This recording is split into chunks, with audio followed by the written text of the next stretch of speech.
जय बाबा बर्फानी जी, भूखे को अन्न और प्यासे को पानी। बाबा जी के सभी प्यारे भक्तों को ओम नमः शिवाय। आज बात करेंगे बाबा अमरनाथ जी की यात्रा पे जाने के लिए रूट के बारे में। तो भक्तों, मैं आपको बता दूं, बाबा अमरनाथ जी यात्रा के दो रूट हैं। एक है पहलगांव, जिसे पहलगांव या चंदनावाड़ी कहा जाता है,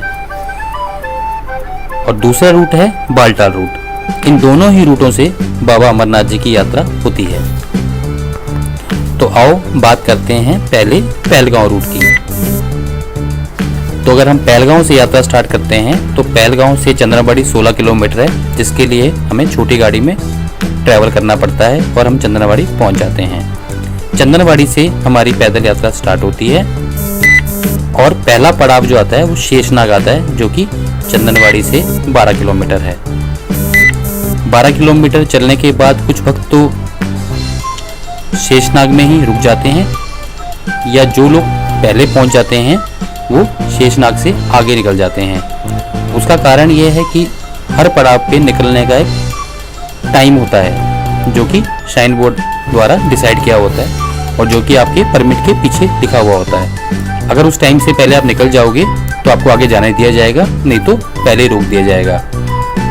तो मेरे ख्याल से जहाँ तक मेरा आइडिया है वो ये है कि शेषनाग से अगर आप 2 बजे तक या 1 तक पहुँच जाते हो तो आपको जाने देंगे। अगर या 2 या 3 बजे के बाद पहुँचते हो तो आपको शेषनाग में रुकना पड़ेगा। अगले दिन शेषनाग से सुबह यात्रा स्टार्ट करने के बाद दूसरा पड़ाव आता है पंचतरनी।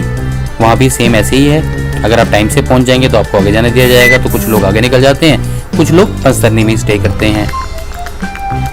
तो जो लोग पंचतरनी में स्टे करते हैं वो अगले दिन मॉर्निंग में चल के और अपने गुफा पे पहुंचते हैं और बाबा जी के दर्शन करके गुफा पे ही स्टे करते हैं, या सेम डे वापस भी सकते हैं। अब बाबा जी के दर्शन करने के बाद आपके पास 2 रास्ते हैं वापस आने के। या तो आप बालटाल से नीचे आ जाइए, या जिस रूट से आप गए हैं सेम उसी रूट से वापस आइए। तो उस रूट से जाने में, जैसे आपको मैंने बताया, कुछ लोग बहुत जल्दी चलते हैं, स्वस्थ होते हैं, तो वो 2 दिन में गुफा पे पहुंच जाते हैं। कुछ लोग 3 दिन में पहुंचते हैं। तो ये अपने अपनी प्रैक्टिस के ऊपर और शरीर के ऊपर है। सेम इसी तरह अगर आप वापस आते हैं पहलगांव रूट से, तो जितने दिन में आप गए होंगे सेम उतने दिन में वापस आएंगे। तो आपको 5 से 6 दिन पहलगांव रूट से जाना और वापस आने में लग सकता है। लेकिन अगर आप बालटाल से उतरते हैं तो बालटाल की 14 किलोमीटर की उतराई वाला रास्ता है। थोड़ी बहुत चढ़ाई है लेकिन मैक्सिमम रास्ता उतराई वाला है। तो वो आप वहाँ 6 से 7 घंटों में आराम से उतर जाते हैं। कुछ लोग 4 से 5 घंटों में उतर जाते हैं। वो तो कहने का मतलब ये है, बालटाल रूट पे काफ़ी बार जाम वगैरह लगने की दिक्कत रहती है, क्योंकि घोड़े पालकी वाले सब उसी रूट से आते हैं, तो जाम की दिक्कत रहती है। तो कई बार टाइम लग जाता है, बाकी 4, 5, 6 घंटे में लोग आराम से उतर जाते हैं। ये तो हो गई एक रूट की बात। तो बात करते हैं बालटाल रूट की। तो बालटाल रूट से जाने में आप 1 दिन में गुफा पे पहुँच सकते हैं आराम से। लेकिन बालटाल रूट से जाने में थोड़ी परेशानी हो सकती है, क्योंकि खड़ी चढ़ाई वाला रास्ता है, और बालटाल से आप नीचे से जाने में 7, 8, 9 घंटों में गुफा पहुंच जाते हैं और वहां स्टे करके अगले दिन वापसी आ सकते हैं। कुछ लोग सेम डे जाके सेम डे भी आ जाते हैं। वो उसके लिए आपको सुबह जल्दी यात्रा स्टार्ट करनी पड़ेगी और आप लेट नाइट तक नीचे पहुँचेंगे दर्शन करके। तो जैसा कि आपको मैंने इस वीडियो में बताया था कि श्री अमरनाथ जी यात्रा के 2 रूट हैं, तो उन दोनों रूटों की आपको संपूर्ण जानकारी मिल चुकी है। इससे अलावा बाबा जी के भक्त ने एक सवाल किया है कि एक पूरी वीडियो बनाइए जिसमें ये बताइए कि टोटल एक बंदे की टोटल कॉस्ट कितनी आएगी यात्रा करने की, और टोटल अगर जम्मू से स्टार्ट करते हैं तो टोटल कितने दिन लगेंगे, और यात्रा में क्या क्या ज़रूरी सामान होता है। तो चलो बात करते हैं इस वाले क्वेश्चन के ऊपर। तो सवाल बहुत ही अच्छा है और काफ़ी सारे लोगों को इससे हेल्प मिलेगी। तो मैं धन्यवाद करना चाहूँगा भैया जी का, जिन्होंने ये सवाल पूछा और मुझे सेवा करने का मौका दिया। तो स्टार्ट करते हैं अपनी जर्नी हम जम्मू से। तो जम्मू से स्टार्ट करते हैं, सिंगल बंदे की बात करते हैं। तो सिंगल यात्री के लिए जम्मू से भी बस चलती हैं और भगवती नगर में भी बसेस बुक होती हैं, वहाँ से टिकट मिल जाती है आराम से। तो अगर जम्मू हम सुबह पहुँच गए हैं और जम्मू से हम अपनी जर्नी स्टार्ट करते हैं तो 700, 900, 1000 रुपये के बीच में टिकट होता है बस का। आप आराम से जम्मू से बस पकड़ के आप सीधा पहलगांव पहुंच जाएंगे। ये हम पहलगांव रूट की बात कर रहे हैं। पहलगांव पहुंचने के बाद आप रात को पहलगांव में स्टे करेंगे। सुबह मॉर्निंग में अपनी यात्रा स्टार्ट करेंगे। यात्रा स्टार्ट करने के बाद आप पहला स्टे करेंगे शेषनाग में। शेषनाग में स्टे करेंगे अगले दिन शेषनाग से मॉर्निंग में उठ के आप सीधा पहुंचेंगे गुफा पे। अगर आप ठीक ठाक चलने वाले हैं, अगर आपको थकान हो रही है, नहीं चला जा रहा है, तो आप पंचतरनी रुक सकते हैं। लेकिन अगर ठीक ठाक चलने वाले हैं तो सीधा गुफा पे पहुंच जाते हैं। तो पहला दिन हो गया हमारा स्टे आपका पहलगांव में, दूसरा हो गया हमारा शेषनाग में, तीसरे दिन हम स्टे करेंगे गुफा पे बाबा जी के पास। दर्शन करने के बाद स्टे करेंगे, या वहाँ स्टे करने के बाद अगले दिन मॉर्निंग में दर्शन कर सकते हैं। और दर्शन करने के बाद अगर टाइम कम यूज़ करना है हमें, तो हम बालटाल से नीचे आ जाएंगे। बालटाल से नीचे आने में अगर आप ठीक ठाक चलने वाले हैं तो 5 से 6 घंटे लगते हैं मैक्सिमम। 5 से 6 घंटे में आप नीचे आ जाएंगे। तो आप अगर सुबह मॉर्निंग में वहाँ से 6 बजे निकलते हैं तो आप आराम से वहाँ पे 12 बजे तक बालटाल पहुँच जाएंगे। अब बालटाल पहुँचने के बाद आपका क्या प्लान है, आपको गुलमर्ग घूमना है, या आपको सोनमर्ग घूमना है, या खीर भवानी मंदिर जाना है, या श्रीनगर घूमना है, वो सब तो आपका प्लान मुझे मालूम नहीं। तो उसके बाद अगर उसके बाद मैं शॉर्टकट बात करूं कि आपको दोबारा सिर्फ यात्रा ही करनी है और वापस जम्मू जाना है, तो आप वहां से आपको कन्वेंस मिल जाता है, शेयरिंग टैक्सी चलती हैं, आप वहां से शेयरिंग टैक्सी ले लें और शेयरिंग टैक्सी आपको जम्मू छोड़ देगी, जो कि शेयरिंग टैक्सी वाले वहाँ से आपको ठीक ठाक 12 से 13 घंटे आराम से लेके आपको जम्मू छोड़ देंगे। मैक्सिमम 13 घंटे मान लीजिए आप, क्योंकि वहाँ से मिल जाती है आराम से। शेयरिंग टैक्सी के किराए में काफ़ी डिफरेंस होता है, ये सब भीड़ के ऊपर होता है। मेरा कहने का मतलब अगर भीड़ बहुत ज़्यादा है तो रेट अलग होंगे, भीड़ कम है तो रेट अलग होंगे। तो आप एवरेज लेके चलिए, आप 900 से 1000 रुपया, 900 से 1000 रुपये में आपको शेयरिंग टैक्सी जो है आपको दोबारा जम्मू छोड़ देगी। तो जम्मू पहुंच जाएंगे। तो अगर मैं बात करूं टोटल दिन की, तो पहला स्टे हुआ आपका पहलगांव, दूसरा स्टे हुआ आपका शेषनाग जी में, तीसरा हुआ आपका बाबा जी की गुफा पे, और चौथी नाइट में मतलब मॉर्निंग तक, चौथी मॉर्निंग तक 3-4 बजे तक जम्मू पहुंच जाएंगे। तो टोटल 4 दिन लगे आपको। टोटल 4 नाइट में आपकी यात्रा पूरी हो सकती है अगर आप जम्मू दोबारा वापस पहुंचना चाहते हैं। फिर मैं कहूँगा आप एक दिन एक्स्ट्रा लेके चलें, क्योंकि मौसम का कुछ पता नहीं होता है, कई बार मौसम ख़राब हो जाता है, या आपकी तबीयत ख़राब होगी, आपको पंचतरनी में स्टे करना पड़ गया, काफ़ी सारी कंडीशन और भी हो सकती हैं। तो आप एक दिन एक्स्ट्रा लेके चलें, उससे ये होगा कहीं भी कोई भी डिले होता है तो आपका एक दिन वो एक्स्ट्रा जो है वो आपके काम आ जाएगा। और अगर मैं खर्चे की बात करूँ इसमें, तो 900 रुपये आपका वहाँ से लगा जम्मू से पहलगांव का, और दूसरा आपका 1000 रुपये आपका बालटाल से लगा जम्मू तक का। तो 1900 रुपये में आपका टोटल बस का किराया या टैक्सी का किराया मान लीजिए आप 1900 रुपया। तो आपका टोटल खर्चा हुआ 1900 रुपया।